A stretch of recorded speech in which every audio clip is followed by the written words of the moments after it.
Donovan, before you get asked, I think you need to spell your last name for us. Who, me?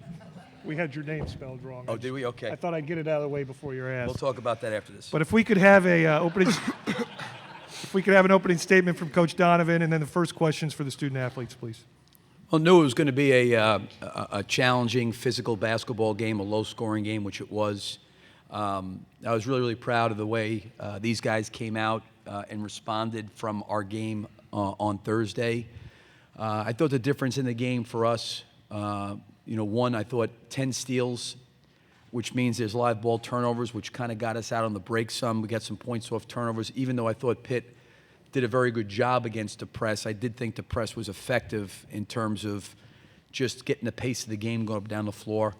I thought Scotty, coming down the stretch of the game before I took him out, banged knees, really got in the lane, made some things happen for our team, made some great plays, and then I thought Will got back to being who he was for most of the game. It was interesting, last game, Frazier, didn't get very many looks, and I'm not so sure he's had the kind of looks he had, today. He goes 2 for 9 from the three-point line, and I thought we had, very, very good looks. Front court, I thought Patrick and Dodo in particular, really had some decent shots. Patrick in particular in the first half just couldn't finish around the basket, but we overcame that, and I thought our defense, in particular, both halves, it was good, but I thought in the second half it really, really was good, and these guys did a terrific job from start to finish. Questions for Scotty or Will, please. Pat? Yeah, Scotty, 2 questions. One, take us through the end of the half when they fouled you intentionally and then you, for some reason, didn't foul you and making the shot. And secondly, the last 4 minutes of the game or so when you kind of just took over. Yeah, I expected them to foul me too, but they didn't, and I was just trying to get a shot up. And at the end of the game, just trying to get a good shot, they were kind of pressuring out, so I was able to get into the lane, and the bigs weren't really stepping up on me, so I was able to finish. Front row?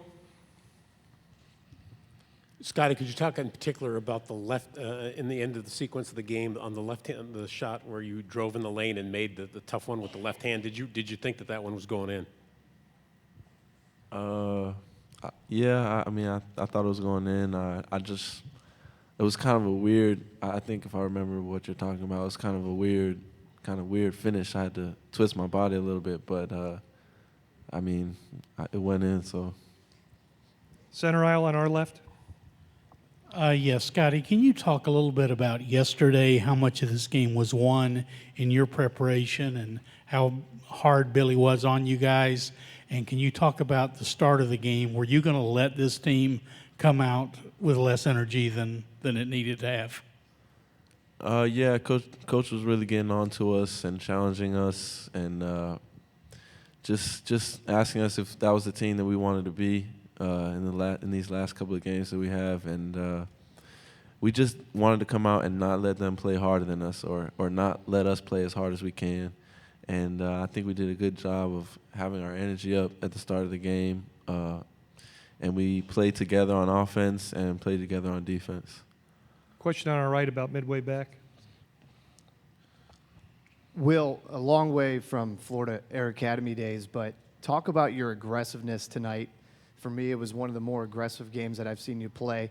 There was a sequence where you had a block shot, a steal with a behind-the-back pass for an assist, and then a deflection all in sequence. Talk about your aggressive play, and Scotty, did you guys feed off of that energy? I was just trying to be aggressive defensively. I knew they were going to be a really good team. On offense, I was just trying to make plays and to try to help my teammates. And I was able to chip the ball sometimes and just able to make plays. And that's really what I wanted to do today because I knew that they were going to be a really good team from the get-go and we had to be ready to go. Right up front. Will, along the same lines, what did you do on Talib Zana and then, a hobbled Mike Young? Pitt has a very aggressive front court. Jamie Dixon's teams are known for not only getting defensive rebounds but crashing the glass offensively. What were you guys able to do to prevent them from getting offensive rebounds and to kind of muck up the paint? We knew that going to the game, it's going to be a rebounding battle. With Pat, myself, Dodo, and Chris, I think we did a really good job just boxing them out. And the guards got in there and got a lot of rebounds. I think Frazier got a lot of rebounds. Scotty had 3 rebounds as well. So in case he had 6 rebounds, so that really helped us. Those guys just getting in there and rebounding the ball and help us out. There's 2 on the center aisle right behind each other. Scotty, Sam Gardner from FoxSports.com. How would you characterize your personal development over the last several months since the suspensions, and how do you think that's kind of translated on the court for you? I think just trying to get better in little areas, the small stuff, trying to be a better leader. As far as how it translates on the court, I think it's helped me become a better leader, be more connected with my teammates and coach, and just it's helped me play with a freer mind. So stay on the center aisle and then to our left. Scotty, at the end of the game, you were almost subdued. Was it because of the banged knee, or was it because you looked exhausted there at one point? Yeah, I was kind of tired, but I don't know if I banged knees or what happened. But after the tie-up is when I started to feel it, and I think it's just a bruised knee, so I'll be fine. 3rd row on our left. Scotty, can you just talk about this team's defense all year? What makes a good defensive team? Why do you think you guys are such a good defensive team? I think it starts with coach and the rest of the coaches really making that an emphasis in practice and us buying into it as a team. And I think that we have good individual defenders, and we've bought into playing team defense and really helping each other. And that's something that we value, and we take pride in playing good defense. And it energizes us when we get good stops. We'll take 2 more for Scotty and Will. We have one standing in the aisle and in the front row. Scotty, just before the half, when you made that shot from about, 35, 40 feet, you always wanted open looks and 3-pointers. That one, did you ever expect that kind of an open look? And it looked like your vault up was about 3 feet in the air. I mean, you could talk about that. I mean, it looked like you jumped, you lofted, you really moved it. Yeah, I mean, that's the look that I would hope for in that situation. I don't really shoot too many runner threes, but it went in, and I was pretty happy about it. Gene. Scotty, when you think about that last 6-minute sequence where you got the 13 points, did you consciously make an effort to kind of try to take over? Because you seem to have spots in games where you do that for 2 or 3 possessions, and then you kind of let the game flow the other times. But did you make a conscious effort to try to do that, or did it just happen? I'll say that it just happened. Our offense isn't really designed for one player to do something. So the ball was in my hands, kind of late clock situations, and I was able to get down the lane. And I think with Frey's spacing, and I think we did a good job having good spacing, so I was able to finish the play, whereas if they would have stepped up, I would have tried to find Pat or Will, somebody else. Scotty and Will, thank you very much. Congratulations on a great game. We'll let you go. And we will take questions for Coach Donovan. We'll start right in the front row and then the second row. Billy, we've seen time and time again you guys make adjustments during the break, but what allowed Scotty to go off in the second half, and when was the last time you saw a player really dominate down the stretch? Well, Pitt they're very, very disciplined. They guard pick and rolls, in a unique way, in the fact that they really run out there with their big people and really try to disrupt the guard coming off. And then they really do a great job with their protection, the 3 guys that are protecting, and they rotate a little bit uniquely than maybe some other teams we've played against this year in the backside. And what happened was, I thought as the game wore on, we were able to make their big guys late to get all the way out there like they normally do. And Scotty was able to turn the corner. Casey Hill was able to turn the corner. We were able to get the ball down the lane, and that's one of the things that we tried to. They're very, very difficult to score against Pitt when you try to post feed from the wing, when you try to run offense from side to side. You really got to play, in my opinion, down the lane. So if you looked at, a lot of Patrick's post feeds were high-low passes where they couldn't double as much. It was pick and rolls in the middle of the floor to get down the lane and distribute. I thought Scotty did a great job several times finding Frazier on skip passes because of the way they rotate. We just didn't make those shots. But a lot of times it was the movement before Scotty got any screening action that allowed, him to get some space around their big guys. And, for a guy like Zana and Young in their front court, I mean, it is physically demanding what they do. And then they got to go down there and they got to play post defense. They got to run back and run offense. And I thought as the game wore on, they were not quite as good or able to get out there like they normally were maybe earlier in the game. Okay, we've got about 5 lined up, but we'll start with the second row. Coach, you guys outscored Pitt by 12 in the paint and held Xana to 10 points. Was that a point of emphasis coming into this game, controlling the paint?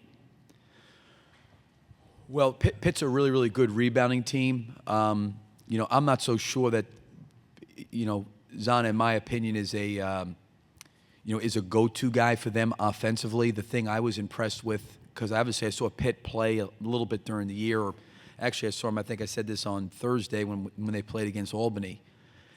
He is a great energy guy. He's a great offensive rebounder. I think he had 21 offensive rebounds against North Carolina in the ACC tournament, 10 of which were offensive. He's good at kind of driving from the elbows. He's good at sealing when they can find him.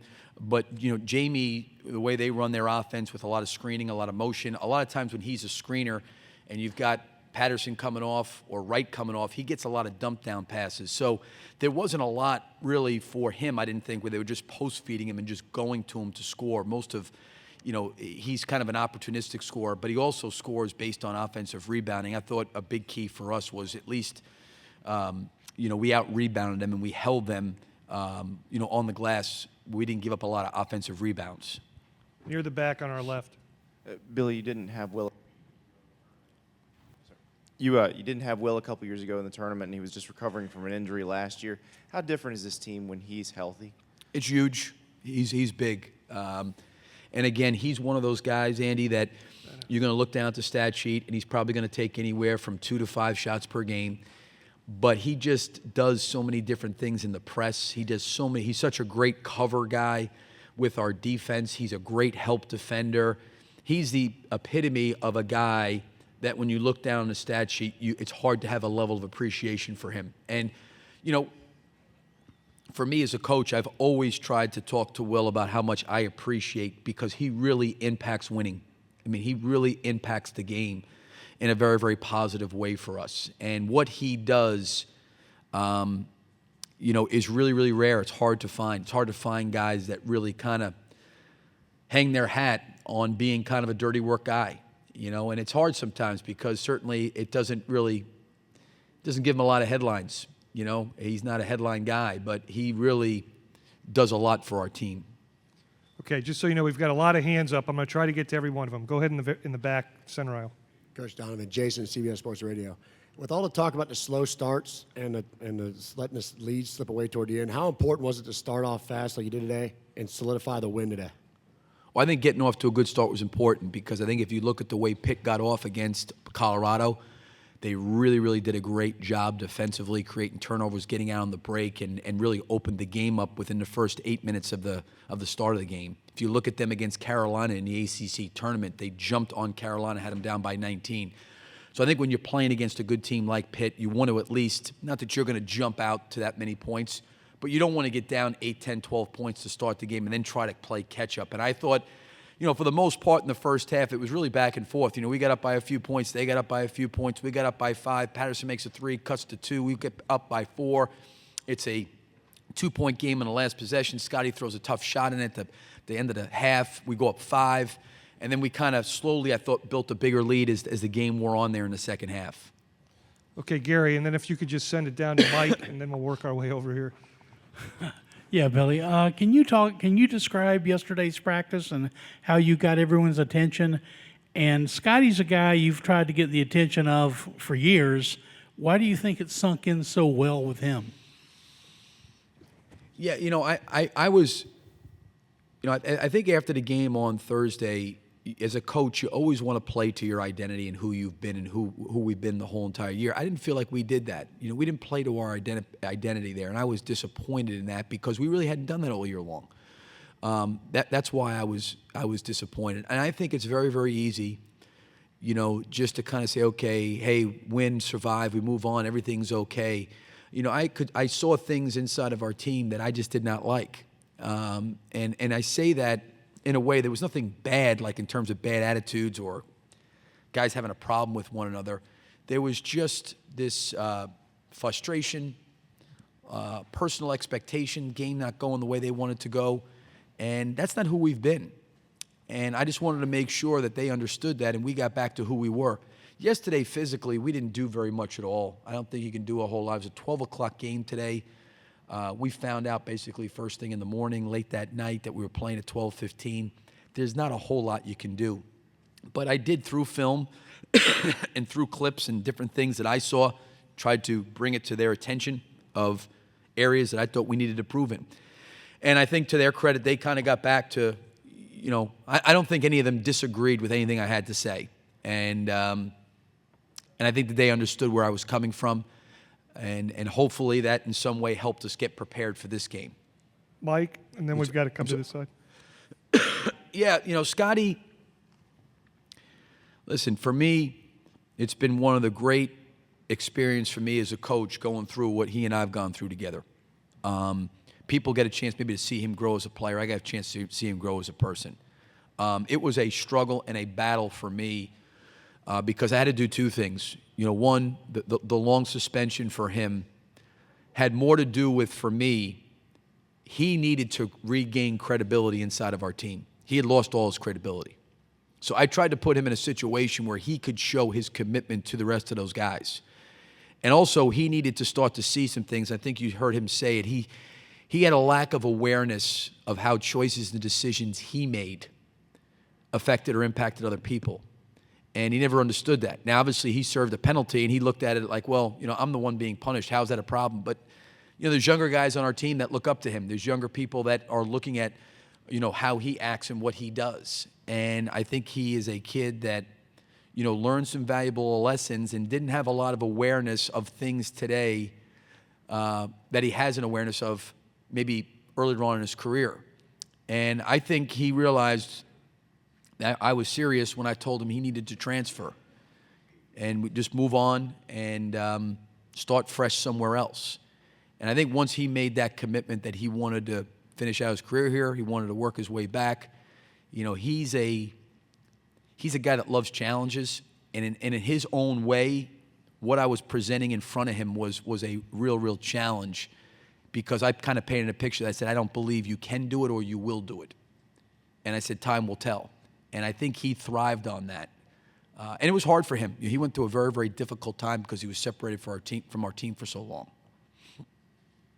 Okay, Mike. Yeah, Billy. Bill Belichick was in the stands in a Gator visor. Just talk about your relationship with him, what you've kind of taken from him, and also he's known as the defensive coach. Talk about your defense as well. Well, he put the scouting report in today. Coach has been great to me. I mean, I don't know how many years it's been. I went to Boston and met with him maybe after their third Super Bowl and have developed a very, very good relationship with him and got great respect for him. He was in Gainesville. I guess there may have been a pro day or watching practice, and he called me and said he wanted to come up for the game, come down for the game, and left him a couple tickets. I hadn't gotten a chance to see him today. We had text message, back and forth, but I've really enjoyed my relationship with him. It's interesting. You get a chance to talk to a guy like that. Most of the stuff that we're talking about is the whole coaching perspective of just dealing with people and motivating people and inspiring people and just different things. And I always appreciate the amount of time over the years he's given me and the amount of time we've spent with one another. Front row on our far right. Coach, today on defense, the emphasis seemed to be on staying down, staying in the lane, forcing Pitt to have long possessions, making them work, just wear them out and affect their shooting that way late in the game. Was that what was really happening, or was I just imagining that? No, I think that happened. I think, we had long possessions too. I think when you go against good defensive teams, it's hard to score early in the clock. And I thought our guys did a good job of awareness-wise of not trying to force things and jam things that weren't there, because I think really good defensive teams, early shot clock are great. They're maybe a little bit more vulnerable as the shot clock starts to wind down. Same thing as for us. We're really good generally early in the clock. And through movement, you get more vulnerable. But we put him in some late clock situations. A big key for us, I thought Patterson got loose a couple times there in the first half. He was 0 for 3. He made one late in the first half. But we kind of dodged a bullet with him on some shots. He didn't shoot it particularly well. probably he and Frazier offset themselves because I thought both of those guys on the floor were the two best shooters, and neither one of them had a great shooting game. Okay, we're going to take two more. Coach has other obligations. We'll take Pat, and then we'll go down. Yeah, we're that going to get way. my name corrected, right? My right. spelling? For the next round, Yeah. yes. Billy, this only counts as one question, but I have two for you. One, Okay. the play at the end of the half, I mean, were you assuming that they were going to foul Scotty, and what did you pretty much say? And then secondly, you're talking about the SEC Player of the Year there, but was that his best game? Yeah, they fouled, and I don't know what there was, 3.5, 4 seconds there, and I just told Scotty, I said, you're going to have to go and get away from the guy and get a shot up because they may foul. And I don't know if they were trying to foul or not trying to foul, but he kind of was able to turn the corner and at least get a clear path there and gave us at least a 5-point lead coming in. I did not think Scotty played particularly well in the game against Albany. It was good to see him come back and respond the way he did today. I thought all the way around he played very well. You got to understand with what he did, and I think you mentioned about him being tired. He was worn out. He's chasing Patterson all over the court, and he went down the stretch and scored 13 or 14 points in a row for us. I mean, he was great on both ends of the floor because he really gives it up on the defensive end. And when you give it up like that, and you're the point guard, there is a physical toll that your body takes over a period of time. That same row just further down. Coach, talk about the team discipline. It was 9.5 minutes before the first team foul was committed. I believe it was at the 10:33 mark. Only 2 in the first half. Talk about how key that was to this game and then going on Sweet 16 and beyond. I thought for both of us it was a pretty clean game defensively as it relates to defensive breakdowns. There were not a whole lot of them, by either team, especially in that first half. And I think when you're disciplined, you play clean on that end of the floor, you're in position, you kind of take yourself out of harm's way of picking up a lot of fouls. So, the first half, there wasn't a lot of free throws. I mean, I think it says a lot about both teams and the fact that you got two physical defensive teams, physical front courts, and it could have been a game where there was 20 free throws by both teams in the first half, and it didn't happen that way. And I think a lot of it had to do with both teams, doing a pretty good job discipline-wise. Coach, thank you very much. Thank you. Good luck the rest of the way.